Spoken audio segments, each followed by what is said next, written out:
ঝড় তুফানে আমরা গাছের পাতা উড়ে যেতে দেখি, সেখানে বোমার আঘাতে মানুষের দেহ আকাশে উড়ে যেতে আমরা দেখেছি।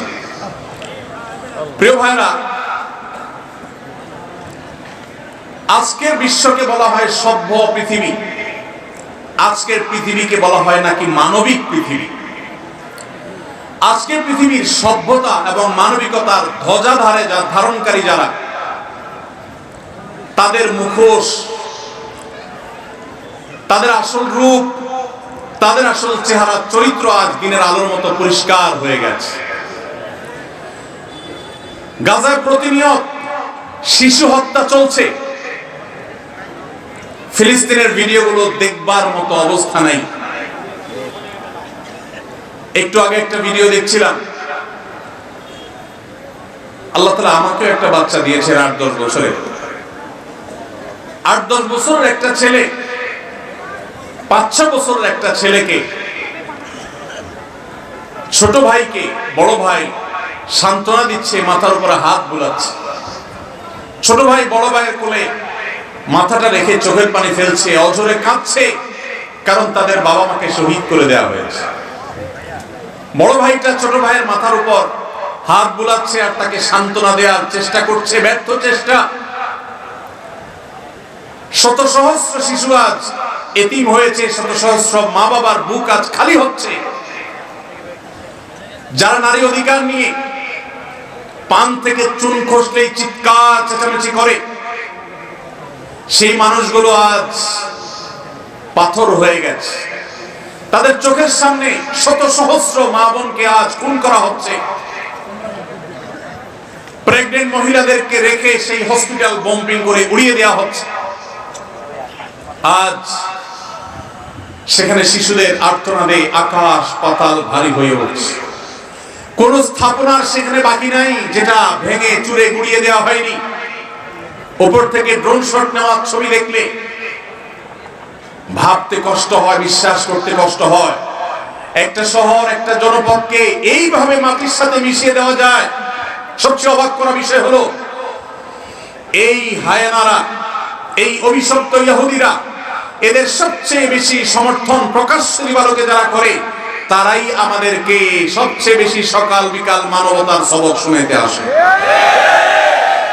প্রিয় ভাইরা আমার, আজ পৃথিবীর তথাকথিত সভ্য, তথাকথিত উন্নত দেশগুলো প্রকাশ্য দিবালোকে এই অভিশপ্ত দেশকে তারা সমর্থন করছে, যারা মুসলমানদেরকে তাদের ভূখণ্ডে যুগ যুগ ধরে খুন করে আসছে, তাদের রক্ত নিয়ে হোলি খেলা মেতে উঠেছে। আজ সেখানে মানবতার চিৎকারে, আত্মচিৎকারে আকাশ পাতাল ভারী হয়ে উঠছে। আজ থেকে 100-200 বছর পর যখন গাজা বা ফিলিস্তিনের ইতিহাস লেখা হবে, যখন এই অভিশপ্ত হায়নাদের এই নির্মমতার চিত্র ইতিহাসের পাতায় তুলে ধরা হবে, তখন আপনি আমিও কাঠগড়ার আসামি থাকবো। কারণ তখনকার মানুষেরা, তখনকার জেনারেশনেরা আলোচনা করবে, তখন পৃথিবীতে যে শত শত কোটি মানুষ বসবাস করেছিল, সে মানুষগুলো কিভাবে এতগুলো মানুষের সামনে পৃথিবীর ছোট্ট একটা ভূখণ্ডের মধ্যে এইভাবে মানুষকে হত্যাযজ্ঞ চালানো হয়েছে, নির্মমতা করা হয়েছে, শিশুদের সামনে বাবা মাকে খুন করা হয়েছে, বাবা মার সামনে শিশুদেরকে টুকরা টুকরো করা হয়েছে, কিভাবে এই নির্মমতা চালানো হয়েছে, বিশ্বের শত শত কোটি মানুষ তারা তখন কি করেছে। আগামী 100-200 বছর পরে যখন ফিলিস্তিন এবং গাজার ইতিহাস লেখা হবে, আসামির কাঠগড়ায় আমরা সবাইকে দাঁড়াতে হবে। আল্লাহর কাছে আমরা ক্ষমা চাই। হে আল্লাহ, আপনি আমাদের অক্ষমতা থেকে মাফ করে দিন, আমাদেরকে আপনি সক্ষমতা দান করুন।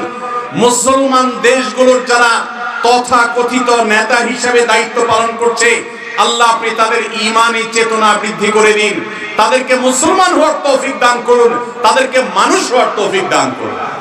ভাইরা আমার, ফিলিস্তিন ইস্যুতে আমার 3টি কারণে অনেক বেশি অনুতাপ হয়, আফসোস হয়, আক্ষেপ হয়। প্রথমত, সারা বিশ্বের মুসলমান দেশগুলো তো বটেই, অনেক অমুসলিম দেশেও হাজার হাজার লক্ষ লক্ষ মানুষ নির্যাতিত ফিলিস্তিনিদের সমর্থনে তারা রাস্তা বের হয়েছে, প্রতিবাদ করেছে, তাদের কষ্ট লাগার কথা তারা প্রকাশ করেছে। পৃথিবীর দ্বিতীয় বৃহত্তর মুসলিম দেশ বাংলাদেশ, এদেশের মানুষের মধ্যে ধর্মীয় আবেগ অনেক বেশি। আমরা অন্যের কষ্ট এভাবে দেখতে পারি না। এত সত্ত্বেও এই দেশে আজও পর্যন্ত ফিলিস্তিনিদের প্রতি সহমর্মিতা প্রকাশ করে একটি উল্লেখযোগ্য লক্ষ লক্ষ মানুষের কোন গণজমায়েত এই দেশের মাটিতে এখনো পর্যন্ত হয় নাই। আমার লজ্জা হয়, কষ্ট হয় যখন দেখি ফিলিস্তিন ইস্যুতে প্রত্যেক দল আলাদা আলাদা ব্যানার নিয়ে 2-4-10,000 মানুষ নিয়ে তারা প্রতিবাদ করে। এটাকে ফিলিস্তিনিদের সমর্থন নাকি নিজের দলীয় প্রচারণা, একমাত্র আল্লাহ তাআলা ভালো জানেন।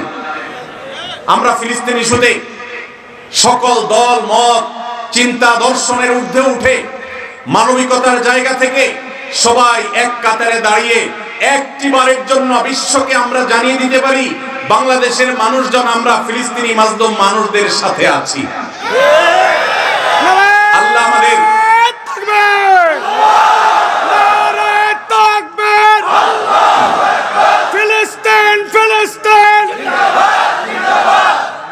আল্লাহ রাব্বুল আলামিন আমাদের মুসলিম নেতৃবৃন্দকে সেই সুবোধ দান করুন, তারা যেন এদেশের সকল মতের, সকল চিন্তার, সকল পথের, সকল আদর্শের, সকল দলের মানুষদেরকে, এমনকি আমাদের যে সমস্ত অমুসলিম ভাইরা আছেন তাদেরকেও এই মানবিক ইস্যুতে এক কাতারে দাঁড় করিয়ে লক্ষ লক্ষ বাংলাদেশের মানুষ ফিলিস্তিনি পতাকা হাতে নিয়ে তারা ফিলিস্তিনের প্রতি সহমর্মিতা প্রকাশ করবে, জানাবে।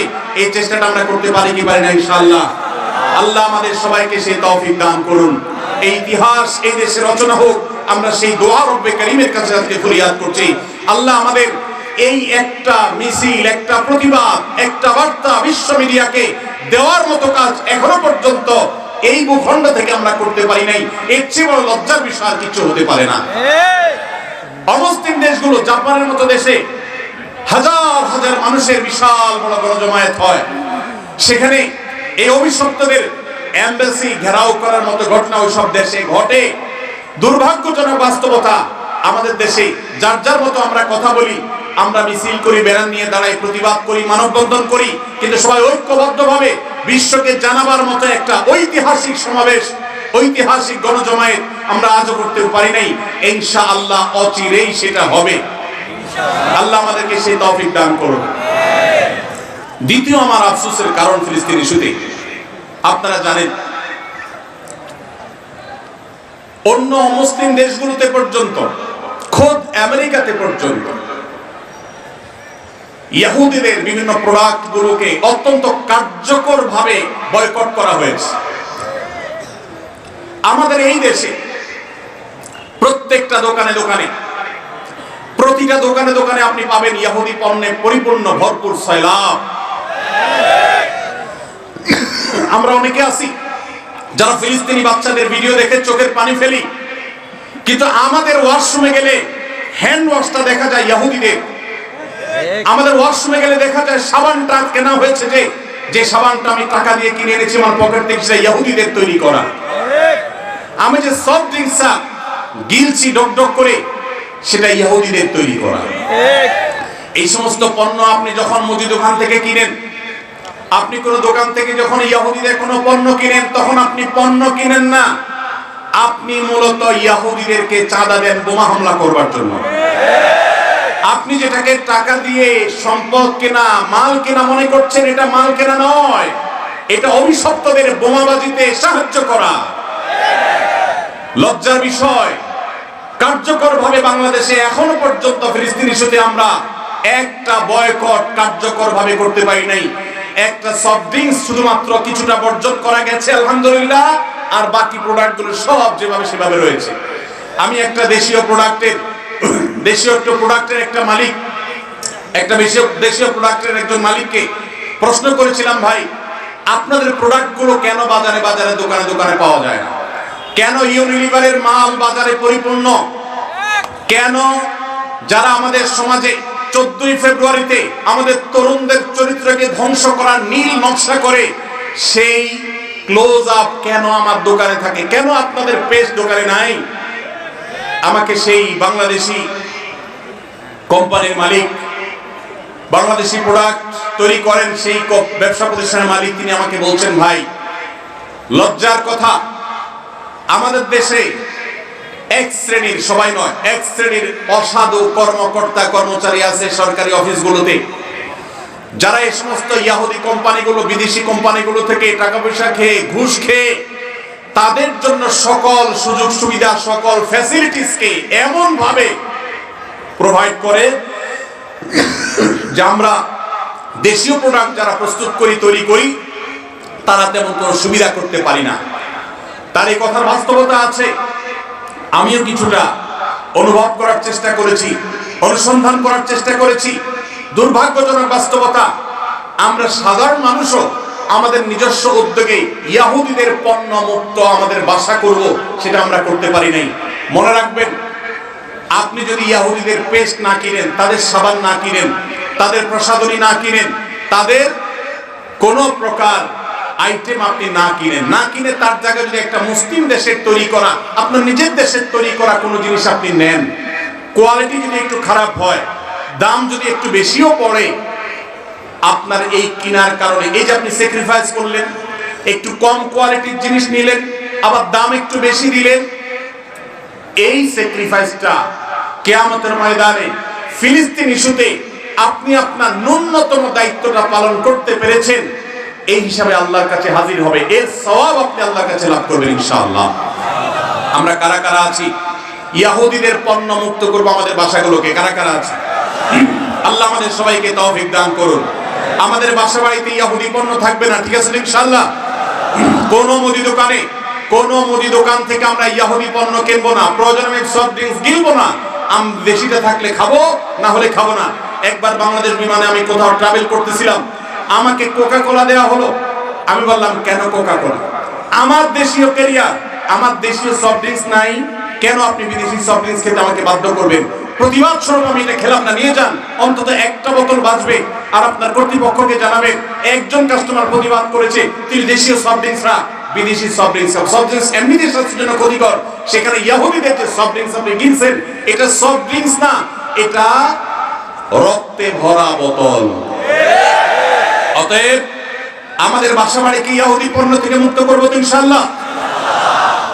আমি বাংলাদেশি মুসলমান হিসেবে লজ্জিত যে ফিলিস্তিন ইস্যুতে আমরা একটা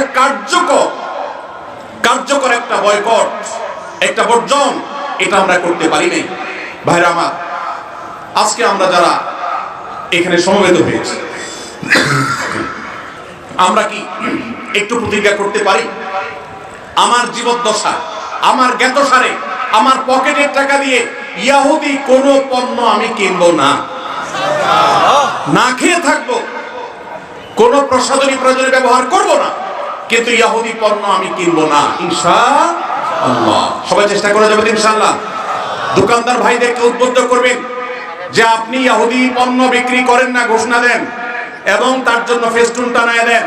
আমরা প্রচার করব আপনার দোকানে যে অমুক দোকানদার ভাই তিনি ইয়াহুদি পণ্য বিক্রি করেন না, তিনি ইসলামী চেতনা মাজলুমদের পক্ষে অবলম্বন করে তিনি তার এই স্যাক্রিফাইস করেছেন, তার দোকানের বিক্রি বাড়াবার জন্য আমরা প্রচারণা করব ইনশাআল্লাহ। চেষ্টা করা যাবে না ইনশাআল্লাহ? ভাইরা আমার, তৃতীয়ত যে কারণে আমি লজ্জিত সেটি হলো ইয়াহুদিদের এই অভিশপ্ত হায়নাদের, যারা মানবতাকে কুরে কুরে খাচ্ছে যুগ যুগ ধরে ফিলিস্তিনের মাটিতে, ছোট বাচ্চাদের রক্তে যাদের হাত রঙিন হয়ে আছে যুগ যুগ ধরে, তাদের যে সমস্ত ধ্বজাধারী আছে, তাদের যে সমস্ত দালাল আছে, বাংলাদেশে মাথা গুনলে সংখ্যা বলা যাবে, এত স্বল্প সংখ্যক দালাল আছে। এই কট্টর সেকুলার বামপন্থী কিছু দালাল, মুসলিম বিদ্বেষী কিছু দালাল, যারা ইহুদিদের দালাল, এই মুসলমানদের ভূখণ্ডে, ধর্মপ্রাণ মানুষের ভূখণ্ডে তাদের গলা যখন উঁচু দেখি তখন আমার লজ্জা হয়। আমরা এই দালালদের উঁচু কণ্ঠ যদি এদেশে শুনি, তাহলে এর চেয়ে বড় লজ্জার বিষয় আর কিছু হতে পারে না। মানব ইতিহাসের সবচেয়ে বড় হত্যাযজ্ঞ চালানো, সময়ের সবচেয়ে বড় হায়না এই ইহুদিদের সমর্থন যারা করে, তারা মানুষ রূপী পশু ছাড়া কিছু হতে পারে না। অথচ এই মানুষগুলোই আজ আমাদের সবকিছু ঠিক করে দেয়, তারাই আপনার নীতি নির্ধারণের ভূমিকায় তারা অবতীর্ণ হয়, তারাই আপনার আইন ঠিক করে দেয়, তারাই আপনার নীতি নির্ধারণ করে দেয়, তারা আপনার সবকিছু বলে দেয়। জাতি হিসাবে আমাদের জন্য এর চাইতে বড় লজ্জার বিষয় আর কিচ্ছু হতে পারে না। ভাইরা আমার, অতএব আসুন ফিলিস্তিন ইস্যুতে আমরা আল্লাহর কাছে চোখে পানি ফেলার পাশাপাশি সর্বশক্তি দিয়ে যৌক্তিক এবং যথাযথ প্রতিবাদ আমরা প্রত্যেকটা মানুষ যার যার জায়গা থেকে অব্যাহত রাখি এবং আল্লাহর কাছে একটা ফরিয়াদ করি।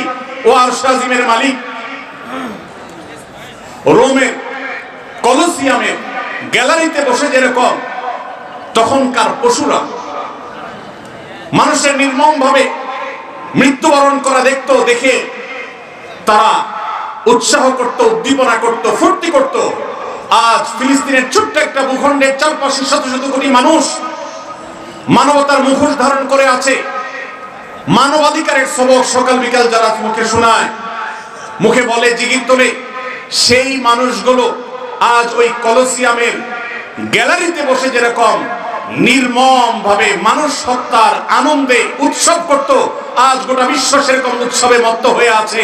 আল্লাহ এই জুলুমের শেষ পরিণতি আমাদেরকে দেখে যাওয়ার তৌফিক দিও। আমিন। এই জীবদ্দশায় যেন আমরা এই জুলুমের শেষ দেখে যেতে পারি, আল্লাহ আমাদের সবাইকে সেই তৌফিক দান করুন। ভাইরা আমার, আমরা সবাই যার যার দায়িত্বটা পালন করবো তো ইনশাআল্লাহ।